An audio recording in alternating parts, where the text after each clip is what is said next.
Ok, vamos a iniciar el día de hoy con la guía número 4 del módulo 4, Ser Social y Social. Ok, empezamos con la pregunta número 1. Dice, la Edad Media marca su inicio por la caída del Imperio Romano de Occidente. ¿Qué periodo de tiempo comprende la Edad Media? Ok, y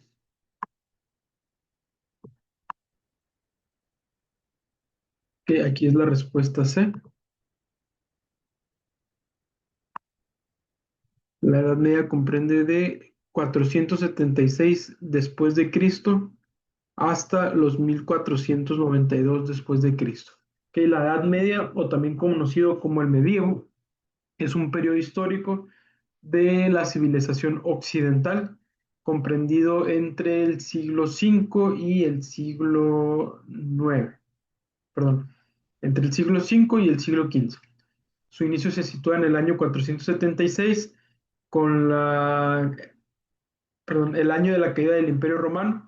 Cuando finaliza el Imperio Romano empieza la Edad Media y termina en 1492, que es el año en el que Cristóbal Colón llegó a América. ¿Okay? Dice, relaciona según corresponda. Y dice, comunismo primitivo, va con la F, comunitarias. Son los métodos de producción. ¿Ok? Del lado izquierdo tenemos el método de producción y del lado derecho tenemos las relaciones de producción. Eh, el método de producción socialista funcionaba entre libres y asociados. El antiguo funcionaba la relación de producción amo y esclavo. Y el capitalista, capital y proletariado. ¿Ok? Eh, el método de producción comunista y socialista es un método donde los que están en el área de producción, digamos que tienen un rango, una jerarquía similar, ¿no? A diferencia de el método de producción antiguo, que era una persona es el amo y el otro es el esclavo, o sea, no tiene derechos y depende de lo que el amo determine, ¿no?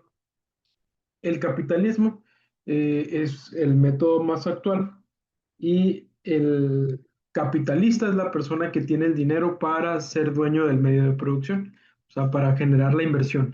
Y el proletariado pues, son todos los empleados de el capitalista o del dueño de la producción, ¿no? O sea, aquí quedaría 1A, perdón, 1F, 2A, 3C y 4E. ¿Ok? Eh,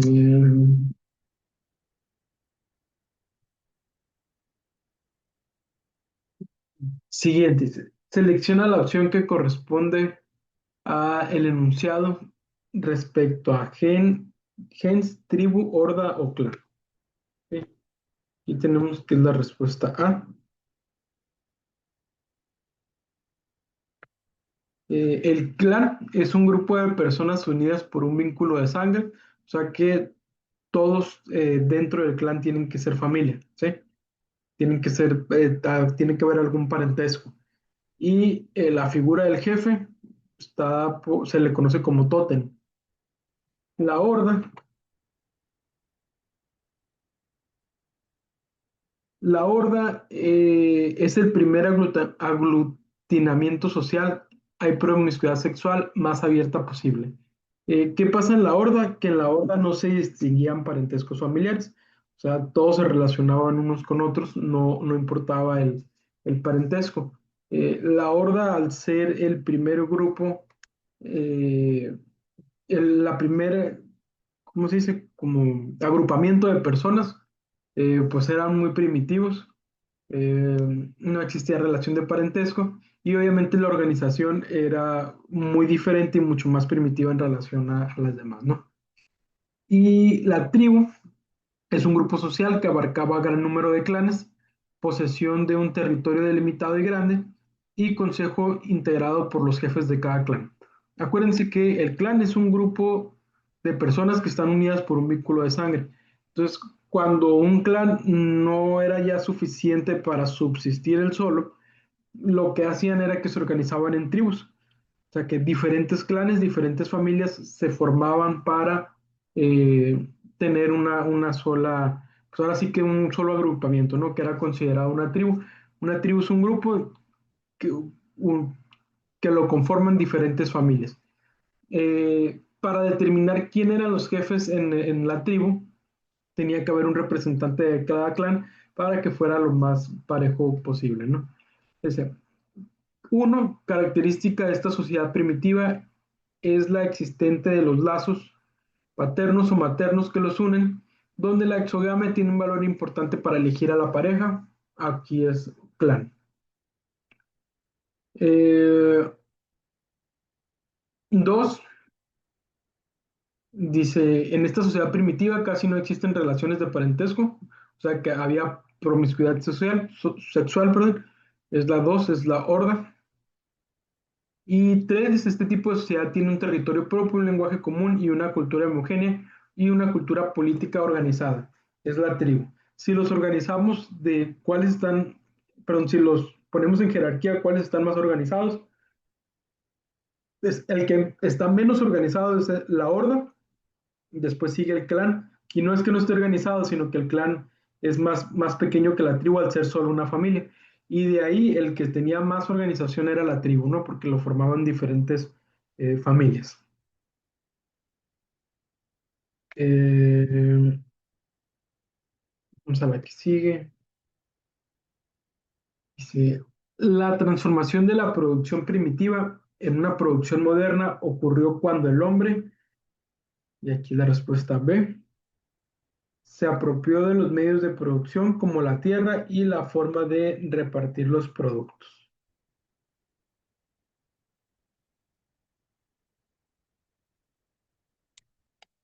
Ok, aquí se refiere primero, eh, dice, se apropió de los medios de producción como la tierra. Cuando las hordas, la agrupación esta más primitiva, eran nómadas. ¿Qué quiere decir? Que iban de un lugar a otro, o sea, no eran dueños de la tierra. Lo que hacían iban recolectando o cazando conforme a la temporada o pues recolectando lo que hubiera al alcance, ¿no? ¿Qué pasa cuando el hombre o el hombre primitivo descubre que se puede apropiar de un pedazo de tierra? O sea, puede decir, este pedazo es mío, empieza a ser dueño del método de producción o del medio de producción. Al hacerse dueño de la tierra y empezar a sembrar y cosechar en la tierra, eh, y sobre todo que algunos sembraban unas cosas y algunos sembraban otras cosas, entonces cada quien era dueño de su porción de tierra y los productos que cosechaban, pues se los repartían o los empezaban a utilizar como moneda de cambio, ¿no? Entonces, a partir de aquí, el hombre primitivo se da cuenta que puede ser dueño del medio de producción, porque antes de eso lo miraban como la naturaleza les otorgaba lo que iban necesitando y pues ellos tenían que ir moviéndose conforme la misma naturaleza lo iba dictando, ¿no? Ya fuese por las temporadas o, digo, por las temporadas de pesca o de caza o de recolección o por las temporadas dependiendo de los climas, ¿no? Había climas que los obligaban a tener que migrar a otra parte.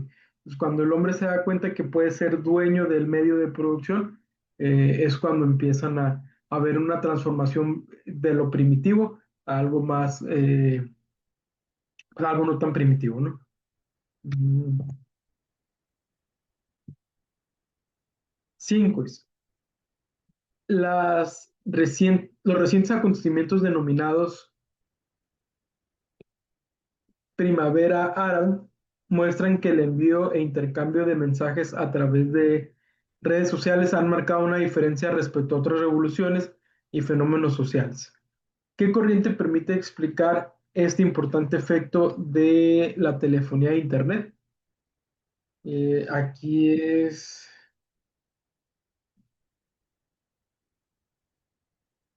la respuesta D. Estructuración de Guinness. Vamos a ver el video, ¿ok? Mm, pues,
والرشاح الافضل وما اضافت ومن جلس منهم يدي ضمانت ونقسم السلطه. Los muros de la Plaza del Cambio, epicentro de la protesta, también se convierten en lienzos donde los ciudadanos pueden expresar sus esperanzas. Incluso se organizan talleres en los que miles de personas se familiarizan con el dibujo animado.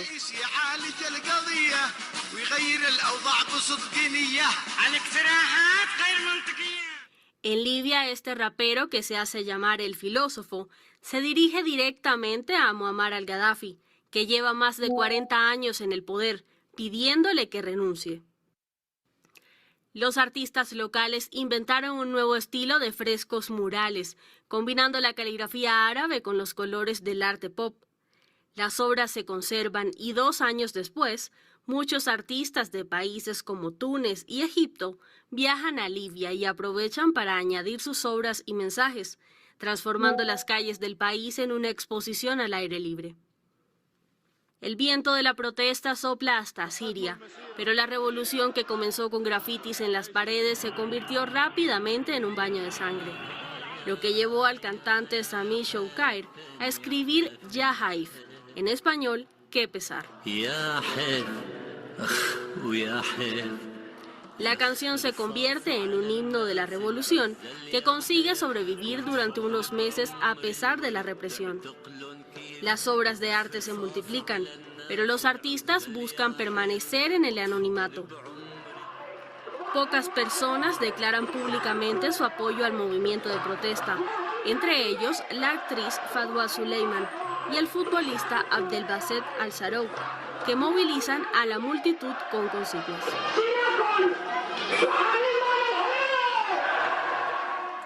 Han pasado 10 años desde que el pueblo se levantó contra sus líderes, revoluciones, a menudo reprimidas, que perdieron su esencia y se alejaron de las esperanzas de 2011. Hoy en día, este arte popular es testigo del espíritu de la primavera árabe, un recuerdo de un periodo en el que todas las esperanzas estaban permitidas.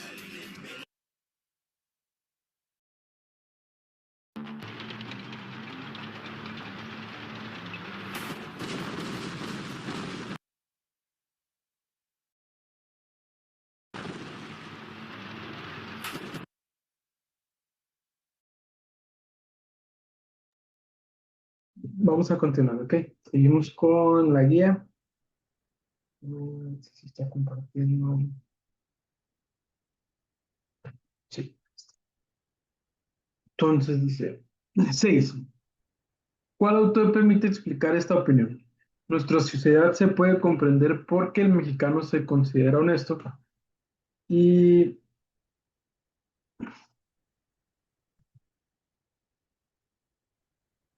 y bueno, pero descalifica todo orden institucional de ahí del Estado. Por ello no cree en los partidos, desconfía de los políticos y de los gobernantes, afirmando que todos los empleados de la burocracia son corruptos. Aquí es la respuesta.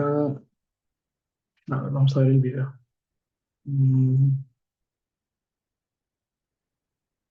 Hola, ¿qué tal? ¿Cómo les va? Hoy vamos a hablar sobre la sociología de Émile Durkheim. Bueno, para comenzar, decir que David Émile Durkheim nació el 15 de abril de 1858 en Épinal, Lorena, Francia, en el seno de una familia de origen judío. Fue un sociólogo y pedagogo y antropólogo francés y uno de los pioneros en el desarrollo de la moderna sociología. También debemos decir que se graduó en la carrera de filosofía en la Escuela Normal Superior de París en 1882, en la que se formó bajo la influencia del positivismo y el evolucionismo, año en el cual comenzó su preocupación por las cuestiones sociales. Pero hablemos un poco más sobre este señor, porque hay mucho, pero mucho más por recorrer. Bueno, debemos decir que 2 años después decidió realizar un viaje a Alemania con la finalidad de estudiar ciencias sociales. Fue Auguste Comte quien lo marcó más profundamente, transformándolo en su heredero y continuador. También decir que en 1893 publicó su tesis doctoral La división del trabajo social y 2 años después Las reglas del método sociológico. Ya para 1896 sus cursos sobre sociología se convirtieron en la primera cátedra de esta disciplina y decir que el año siguiente publicó El suicidio. Sigamos hablando un poco más sobre Émile Durkheim, particularmente hablar sobre su teoría sociológica. Bueno, decir que Durkheim concibió la existencia de fenómenos específicamente sociales, es decir, los hechos sociales, que constituyen unidades de estudio que no pueden ser abordadas con técnicas que no sean las específicamente sociológicas. También debemos decir que este señor definió los hechos sociales en las reglas del método sociológico como modos de actuar, pensar y sentir externos al individuo y que poseen un poder de coerción en virtud del cual se imponen a él. También nos iba a decir respecto a los hechos sociales, es que si existían antes, es que existen fuera de nosotros y menciona como ejemplo la lengua natal, la escritura y el sistema monetario. Y por último nos iba a decir que amar la sociedad es amar algo más allá de nosotros mismos y algo en nosotros mismos. Continuemos hablando sobre la teoría de la división del trabajo de Émile Durkheim. Decir que en diversas obras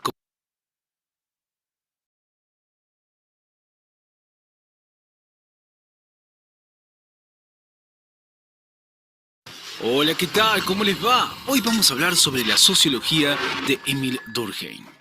Bueno, para comenzar, decir que David Émile Durkheim nació el 15 de abril de 1858 en Épinal, Lorena, Francia, en el seno de una familia de origen judío. Fue un sociólogo y pedagogo y antropólogo francés y uno de los pioneros en el desarrollo de la moderna sociología. También debemos decir que se graduó en la carrera de filosofía en la Escuela Normal Superior de París en 1882, en la que se formó bajo la influencia del positivismo y el evolucionismo, año en el cual comenzó su preocupación por las cuestiones sociales. Pero hablemos un poco más sobre este señor, porque hay mucho, pero mucho más por recorrer. Bueno, debemos decir que 2 años después decidió realizar un viaje a Alemania con la finalidad de estudiar ciencias sociales. Fue Auguste Comte quien lo marcó más profundamente, transformándolo en su heredero y continuador. También decir que en 1893 publicó su tesis doctoral La división del trabajo social y 2 años después Las reglas del método sociológico. Ya para 1896 sus cursos sobre sociología se convirtieron en la primera cátedra de esta disciplina y decir que el año siguiente publicó El suicidio. Sigamos hablando un poco más sobre Émile Durkheim, particularmente hablar sobre su teoría sociológica. Bueno, decir que Durkheim concibió la existencia de fenómenos específicamente sociales, es decir, los hechos sociales, que constituyen unidades de estudio que no pueden ser abordadas con técnicas que no sean las específicamente sociológicas. También debemos decir que este señor definió los hechos sociales en las reglas del método sociológico como modos de actuar, pensar y sentir externos al individuo y que poseen un poder de coerción en virtud del cual se imponen a él. También nos iba a decir respecto a los hechos sociales, es que si existían antes, es que existen fuera de nosotros y menciona como ejemplo la lengua natal, la escritura y el sistema monetario. Y por último nos iba a decir que amar la sociedad es amar algo más allá de nosotros mismos y algo en nosotros mismos. Continuemos hablando sobre la teoría de la división del trabajo de Émile Durkheim. Decir que en diversas obras como La división del trabajo social y Educación y Sociología, Durkheim sostuvo que la sociedad moderna mantiene la cohesión o la unión debido a la solidaridad. Durkheim consideró que hay 2 tipos que veremos a continuación. Bueno, por un lado tenemos la solidaridad mecánica, que es aquella que se presenta en comunidades rurales, la familia y grupos de mejores amigos, donde la relación y la comunicación son cara a cara. Y por el otro lado tenemos a la solidaridad orgánica. Es aquella que se da en las sociedades industriales como consecuencia de la división del trabajo en las empresas, lo cual hace que las personas, según Durkheim, sean cada vez más diferentes entre sí. Continuemos hablando un poco más sobre Émile Durkheim, particularmente hablar sobre el método de las ciencias sociales. Bueno, decir que estudiar los hechos sociales como cosas, pues plantea que pueden ser observados y contrastados por medios del método científico, estableciendo 4 pasos básicos que son los que veremos a continuación.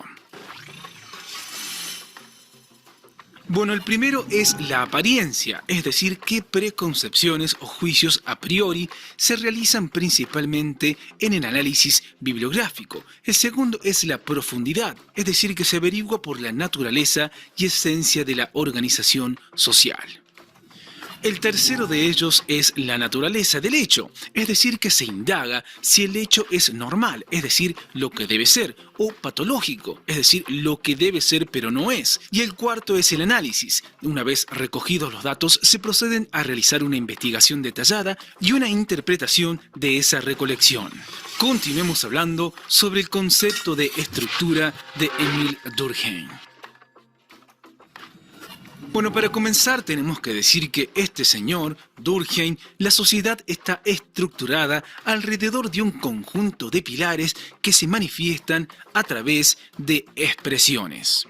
También debemos decir que este señor nos iba a decir lo siguiente, que en las formas elementales de la vida religiosa describe a las creencias religiosas expresadas en ritos, simbologías, emblemas o ideas abstractas como representaciones elaboradas por la sociedad para afirmar su sentido según este señor.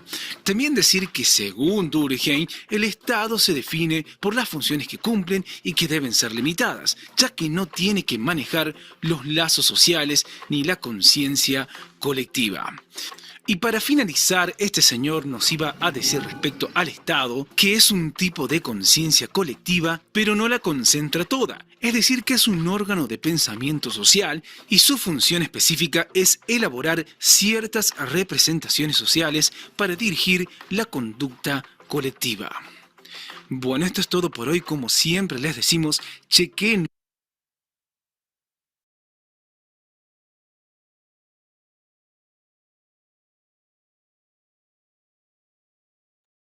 Pues vamos a continuar aquí.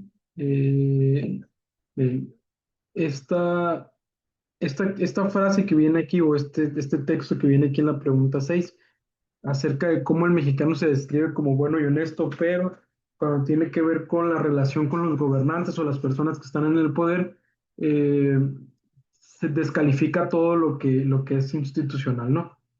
Eh, Aquí la respuesta es la B, Emily Durkheim. Sin embargo, no quiere decir que Durkheim específicamente haya dicho lo que viene aquí en este texto.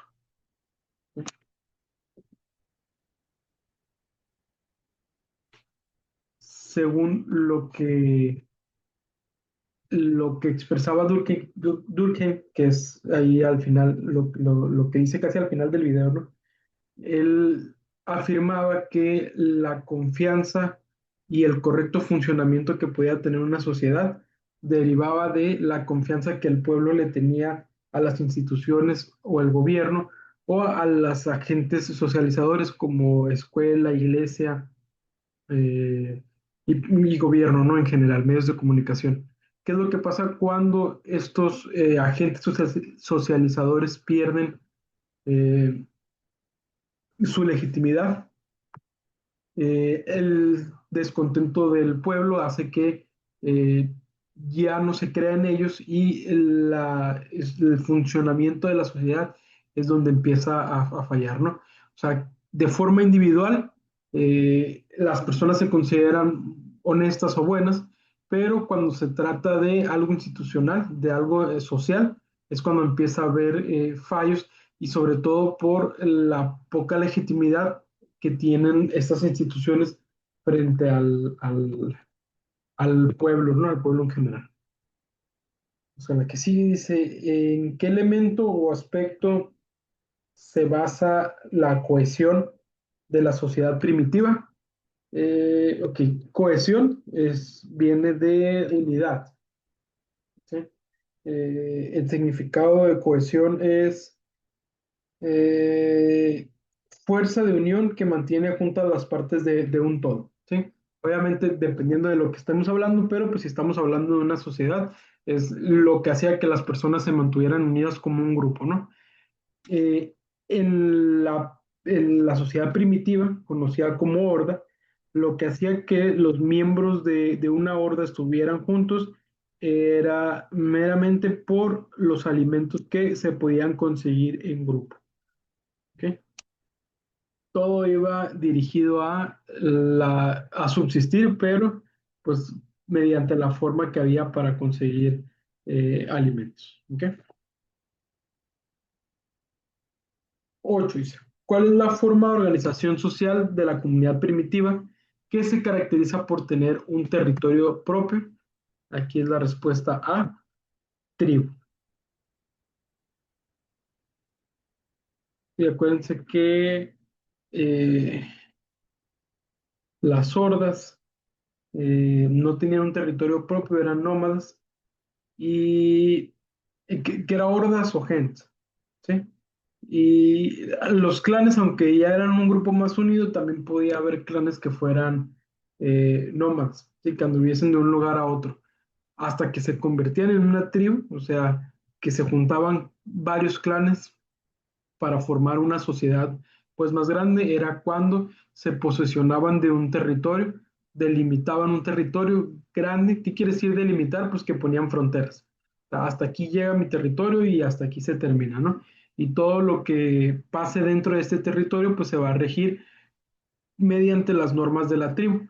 Acuérdense que la forma de organización era mediante líderes o mediante jefes que eran provenientes un jefe de cada clan, ¿ok? Para que hubiera pues democracia entre las decisiones y hubiera como estuviera parejo, ¿no? Entre todas las familias.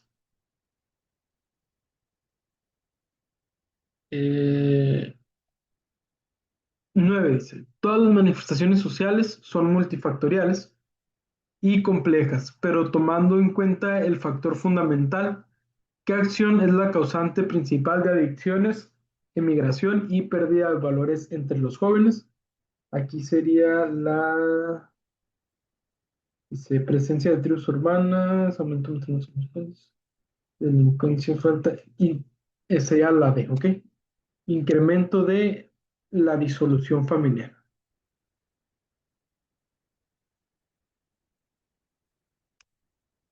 Producto de la desintegración familiar o disolución de las familias, eh, adicciones, emigración o migración y pérdida de valores. ¿Ok?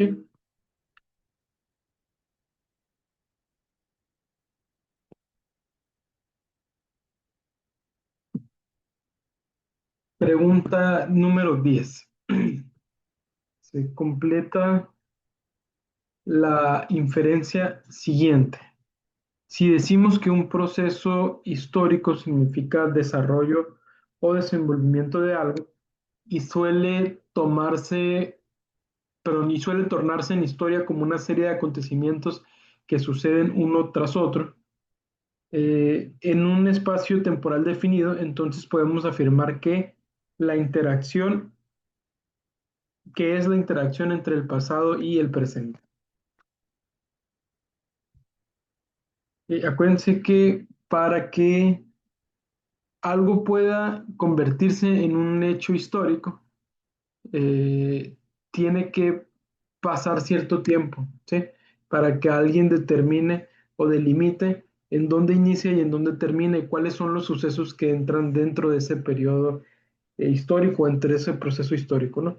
Es una interacción entre lo que ya pasó y lo que está sucediendo actualmente para poder denominarlo suceso histórico.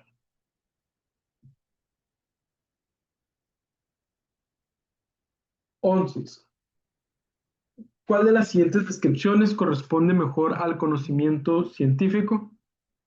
Aquí es la respuesta D. Forma de conocer la realidad y los fenómenos que ocurren en la naturaleza y en la sociedad. Ok, respuesta B.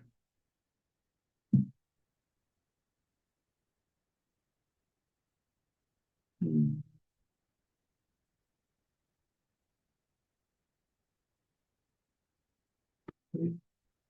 sí.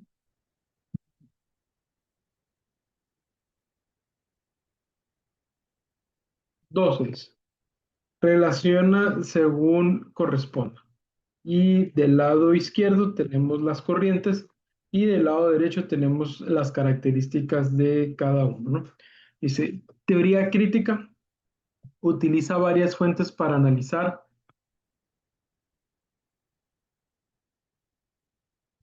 el desarrollo de la sociedad, culminando con la teoría de la acción comunicativa. Entonces, sería 1A, entonces descartamos la B y descartamos la C porque no entran dentro de ahí con la 1A, ¿no? Después dice 2C, explica normas y roles e interacciones de las instituciones que rigen a los sistemas sociales. Entonces, 2C, pues descartamos la D. Nos queda ahí la respuesta a la A, ¿ok? A. Y sería 3B. El marxismo va con la B. Desarrolla una teoría explicativa desde 3 puntos de vista.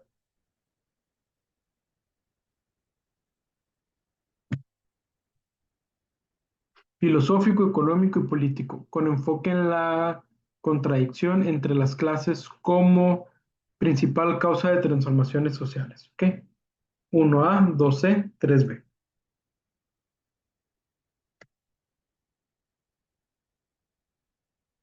13. ¿Cómo se aplica el concepto de heteronomia en relación a tu conducta y al diario que procede. Aquí sería la respuesta B. Se explica en lo que haces de manera irreflexiva los deseos inconscientes y modas de la publicidad. ¿Ok? Acuérdense que heteronomia viene de esas acciones que no tomamos de forma autónoma, consciente. ¿Sí? Es cuando seguimos una regla por el hecho de que ya está establecida o porque alguien nos lo está indicando, ¿sí? Pero no pasa nada más con las reglas. Pasa hoy en día con el marketing y la moda de muchas cosas que eh, pareciera que tomamos la decisión consciente de adquirirlas, pero eh, no es del todo consciente, sino que lo que pasa es que como está en tendencia y estamos bombardeados de publicidad, pues lo que pasa es que creemos que de forma consciente no lo necesitamos, pero al final de cuentas la publicidad lo que se encarga es de generar necesidades que no tenemos. Eh, este tipo de consumo es parte de la heteronomia porque no lo hacemos de forma autónoma, ¿no? Y hay muchas otras cosas, como por decir el reglamento de tránsito o la constitución, aunque hay cosas que, pues desde la ética y desde el sentido común sabemos que no podemos hacer, hay otras cosas que meramente las seguimos las leyes porque pues así está establecido, ¿no? Eh, y viene aquí, miren, decisiones conscientes, inteligencia de aprendizaje, analítica, lógica y racional, que va del 5% al 15%. Y cosas que hacemos de forma inconsciente, como emociones, deseos, intuición, creatividad, eh, centros de placer y de dolor, instintos primitivos, ahí es lo que predomina, ¿no? Puede ir desde el 85 hasta el 95% en nuestra forma de actuar, ¿no?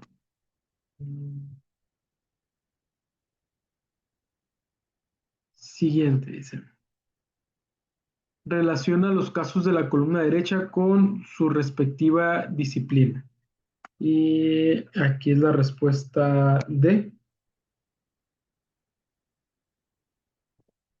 Entonces dice 1D. Historia va con la D. Revolución industrial. Y psicología va con la A. Suicidio. Derecho va con la B.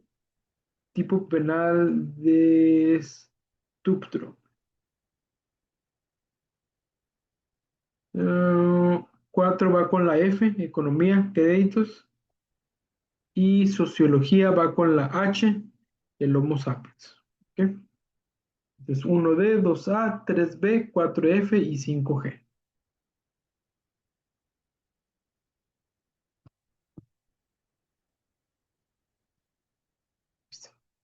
Dice, lee la reseña acerca de la cabaña que llevó a cabo Federico I Barboja hacia el final de su reinado.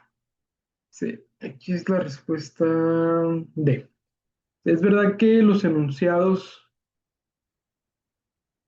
es verdad que los enunciados U2, 3 y 4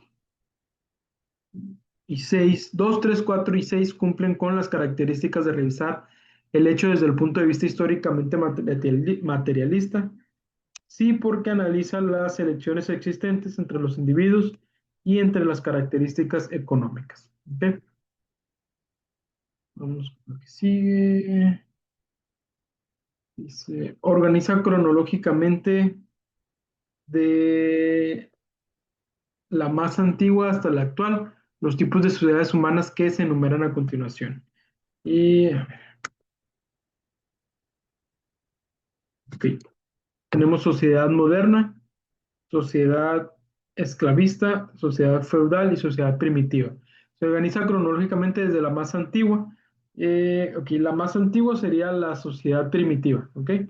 Entonces, eso nos permite descartar el D y el B. Entonces, empezamos por 2. De ahí sería la esclavista. Pues no podemos descartar ninguno porque En la A y la C sigue la 2, o sea, 4 y 2. Primero primitiva, después esclavista y después sería la feudal, que sería la 3 y después de eso posterior la número uno. O sea, aquí nos queda la respuesta, la eh, C, ¿ok? Primitiva, esclavista, feudal y moderna, ¿ok? Respuesta C. Ya vamos a la mitad de la guía, vamos a tomarnos 10 minutos, necesito ir al baño para que vayan al baño, tomen agua y ahorita a las 12:13 continuamos, ¿ok? No se tienen que desconectar, nada más quédense ahí.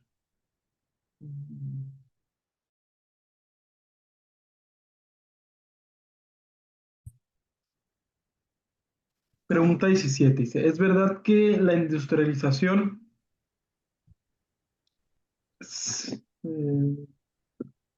es verdad que la industrialización centró su crecimiento en la siderurgia? Que la respuesta es B. No, la minería y la industria de la transformación fueron las bases que centró el crecimiento industrial. ¿Ok? La siderurgia es una rama de la metalurgia, perdón, que se encarga de las tecnologías de hierro, como su producción y aleaciones principalmente con el carbón. Sí fue parte fundamental el control de los metales, sin embargo, lo principal para el crecimiento industrial fue la minería, y sobre todo en el carbón, porque muchas de la maquinaria que No, necesito me hiciste calentarte dos tortillas si no las voy a tirar. mucha de la maquinaria pues, lo que utilizaba era eh, vamos con el que sigue. 18. Lee el siguiente texto y responde lo que se te pide a continuación. En la isla Flores del archipiélago de Indonesia, en el año 2003, un grupo de investigadores localizó los restos casi completos de una nueva especie de hombre, el Homo florensis, cuya estatura apenas era la mitad de la de un adulto moderno. Debido a su reducido tamaño, los arqueólogos empezaron a denominarle Hobbit, en alusión a los seres diminutos que aparecen en la saga del Señor de los Anillos del autor J.R. Tolkien. La especie existió al mismo tiempo que los seres humanos modernos hace solo 13.000 años, pero descender del Homo erectus apareció hace 2 millones de años. Vamos a... Esta descripción sobre el Homo florensis se trata de un acontecimiento científico y la respuesta es la B. Sí, porque el acontecimiento se filtró a través de sentidos del sujeto que lo obtuvo.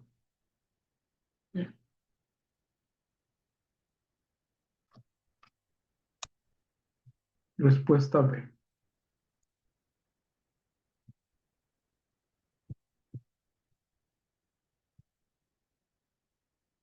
Dice, analiza el siguiente caso. Lupe, Lupe acaba de ingresar a una pandilla llamada Los Panchitos en una zona cercana de Tacubaya, en la Ciudad de México. Después de haber aprobado un ritual tomando un códice azteca, generalmente no tienen buenas relaciones con sus familias, se visten con trajes regionales eh, de zonas indígenas del sur de México. Permítanme. Mm,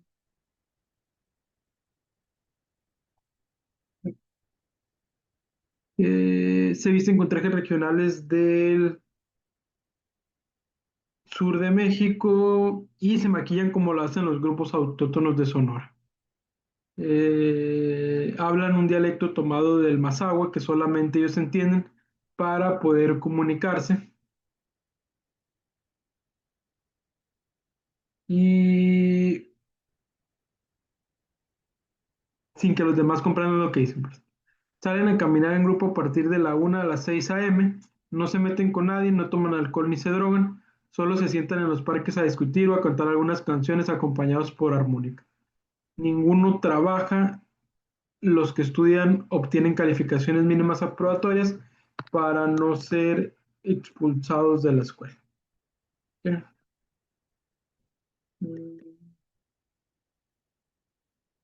Y la pregunta es, dice, ¿qué tipo de organización social se describe en el caso presentado? Esta es la B, es una subcultura y hace referencia a una tribu urbana. ¿Ok? Está el concepto de tribu, que es la unión de varios clanes que tienen un territorio delimitado, tienen un sistema político conformado por representantes de cada clan, los jefes de cada clan, pero dentro de una misma cultura hay diferentes subculturas. Tenemos la cultura mexicana, pero dentro de la cultura mexicana hay diversas subculturas.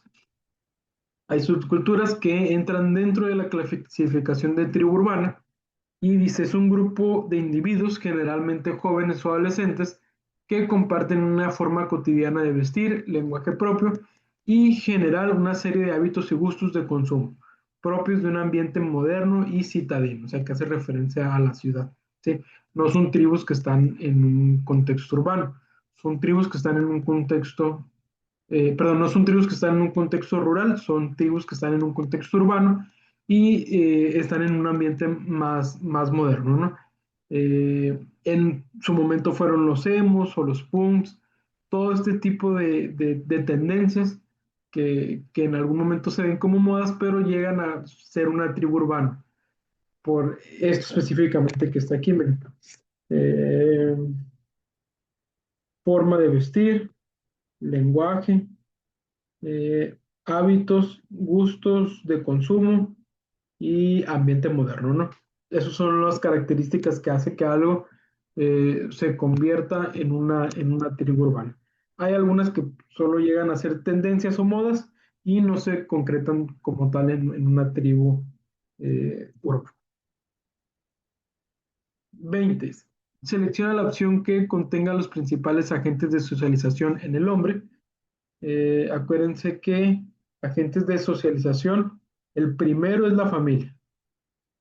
De ahí pasamos a la escuela. También están los medios de comunicación, trabajo, amigos, pero los principales, o sea, los primeros con los que tenemos contacto es con la familia y posteriormente con la escuela. En casi todos los casos, ¿no? En promedio, porque hay casos en los que no sucede así. 21 es. Nuria es una joven estudiante de bachillerato de la ciudad de Toluca, capital del Estado de México. Lee en el periódico la historia de Lucila. Sí. Lucila vive en una comunidad rural de la Sierra de Oaxaca, donde sus padres suelen concertar bodas, perdón, con amigos y compadres. Para ello, Lucila quedó comprometida desde los 10 años con Abel, hijo de unos compadres, 2 años mayor que ella. No estaba previsto que Lucila estudiara, por lo que solo trabajó en labores del hogar preparándose para casarse, mientras que los compadres reunían el dinero para el dote a pagar a los papás de Lucila. Lucila se casó a los 18 años y la joven pareja se quedó viviendo en casa de Abel, compartiendo el único cuarto con el resto de la familia. Lucila y Abel ayudan en las labores del campo. Antes de un año nació Nicolás, el primer hijo. Independientemente de que Nuria esté o no de acuerdo con la citación descrita, acuérdense, Nuria es la que lo leyó y Lucila es la personaje principal de la historia que se redacta en el texto. ¿Qué tipo de componentes distinguen la historia de Lucila? Y aquí es la respuesta D.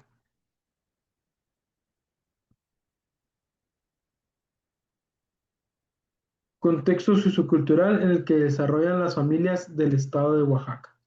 ¿A qué se refiere con el contexto sociocultural?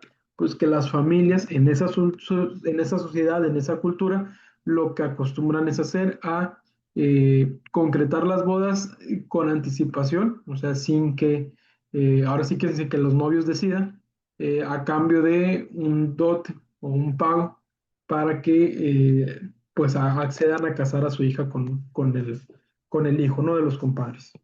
Independientemente de que esté bien o esté mal, o del punto de vista de Nuria, que es la que está leyendo el texto, este contexto es real y sigue sucediendo no solo en México, pues en diferentes partes del mundo, ¿no? 22, dice, analiza el siguiente caso. Paula considera que el principio debe regir su conducta, es el deber obtener reconocimiento social por encima de cualquier cosa o circunstancia que se le presente. Por ahí venía una pregunta que decía que si eso era una conducta autónoma, si una persona que actúa intentando siempre obtener el reconocimiento de alguien más, lo hacía una persona autónoma y decía que falso, que era heteronomía porque pues no actuaba de forma consciente, no simplemente buscaba algo a cambio. Dice, bueno, vamos a continuar leyendo, dice, con lo cual la conducta de Paola no será constante, pues tendrá que someterse a las exigencias determinadas por el constante cambio que existe en la sociedad. O sea que si Paola lo que busca es intentar el reconocimiento de la sociedad, su conducta se va a ver pues sesgada y no va a poder ser constante porque va a tener que evolucionar su conducta conforme la sociedad se lo está exigiendo, la sociedad va a cambiar.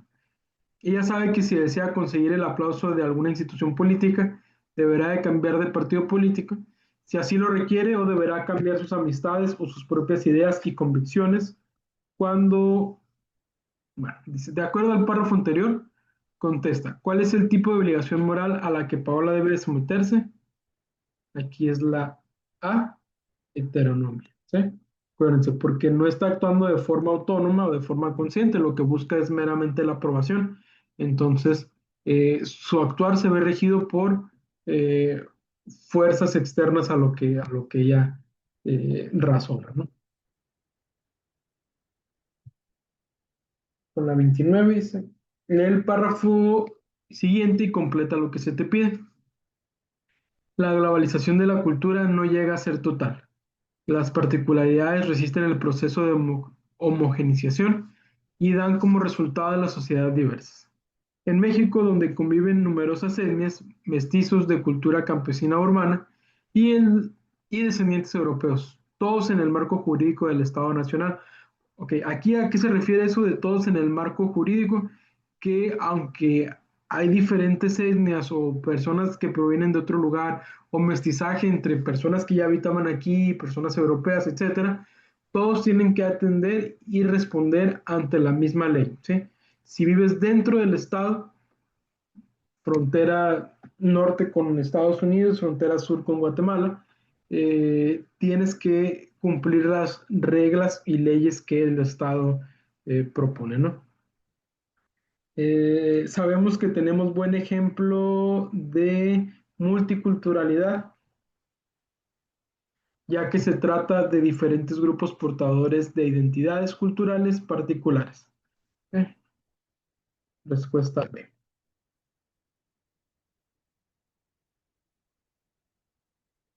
Relaciona la columna de los ejemplos con la columna del concepto que pertenece. Entonces aquí viene, del lado izquierdo viene la descripción y del lado derecho viene el concepto. El primero que tenemos es aculturación. Ese va con el 1. Ah, pues miren, van así derechitos. Los pueblos nativos de México ante la llegada de los españoles y después de la conquista fueron obligados a adoptar nuevas creencias, nuevas tradiciones y costumbres traídas por los españoles. Acuérdense que la aculturación es cuando dos culturas diferentes interactúan y la cultura que predomina empieza a imponer, ya sea de forma violenta o agresiva o simplemente por el convivio, pero la cultura que predomina empieza a poner sus hábitos sobre la cultura que no es predominante, idioma, religión, gastronomía, etcétera, ¿no? Y el 2 que es multiculturalidad. En ciudades como Nueva York, conviven personas de diversas creencias, costumbres, tradiciones, razas que viven en completa armonía. ¿Ok? Acuérdense, la multiculturalidad es cuando dos o más culturas diferentes conviven en un mismo entorno. ¿Ok?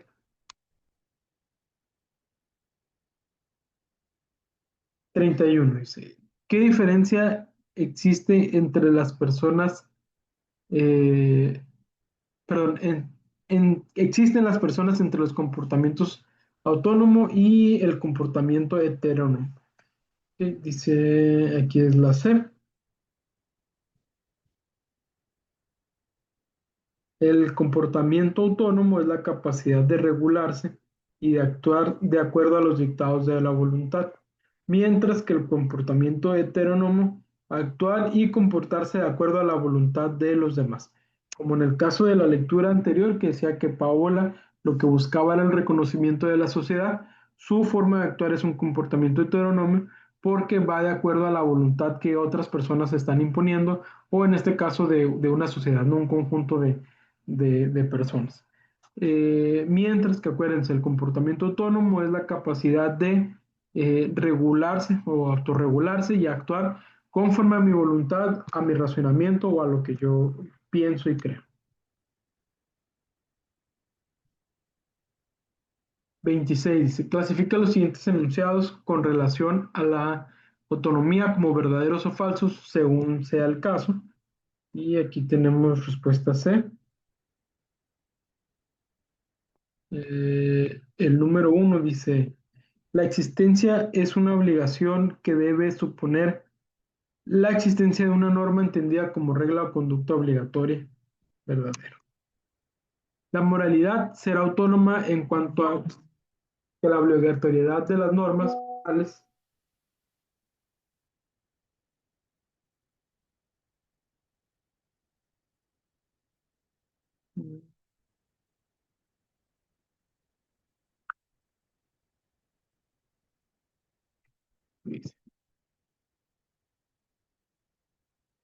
eh, normas morales se fundan en la naturaleza humana, pero eh,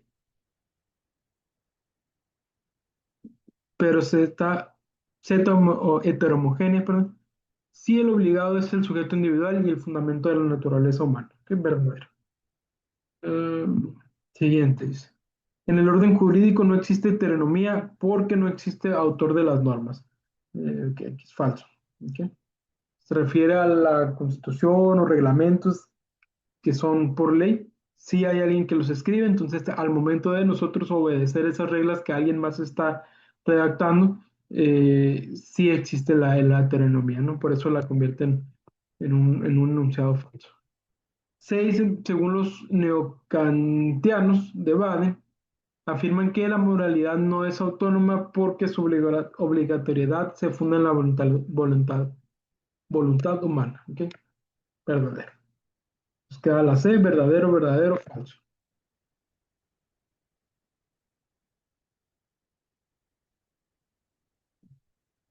Carlos inicia sus estudios de bachillerato en el sistema abierto en Ojuelos, Jalisco. Como resultado de la lectura de los libros de texto, se percata de la necesidad de interactuar con las personas de su barrio. Se ha propuesto participar en la organización de un torneo deportivo y apoyar las actividades que organizan en la iglesia. Hasta decidió ir a la próxima ceremonia del Grito de Independencia. Piensa organizar un grupo de estudio con algunos compañeros que asisten a la biblioteca municipal. ¿Qué puede afirmarse con relación al conjunto de decisiones de Carlos? Aquí es la respuesta B. Se encuentra en un proceso de socialización.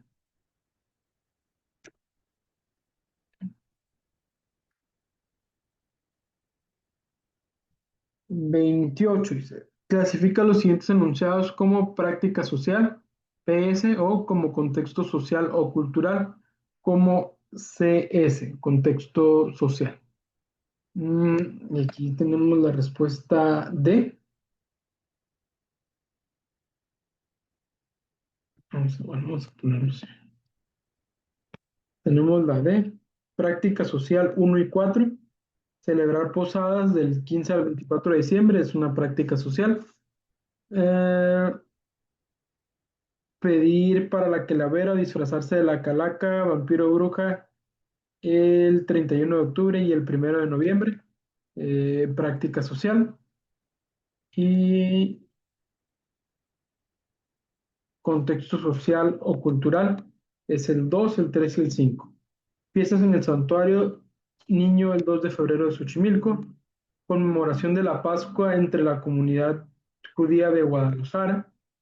Y fiesta de independencia de México los días 15 y 16 de septiembre. ¿Ok? Entonces es práctica social 1 y 4, contexto social o cultural 2, 3 y 5. ¿Ok? Y con eso terminamos la guía 4 y el módulo 4 de ser social y sociedad. ¿Ok?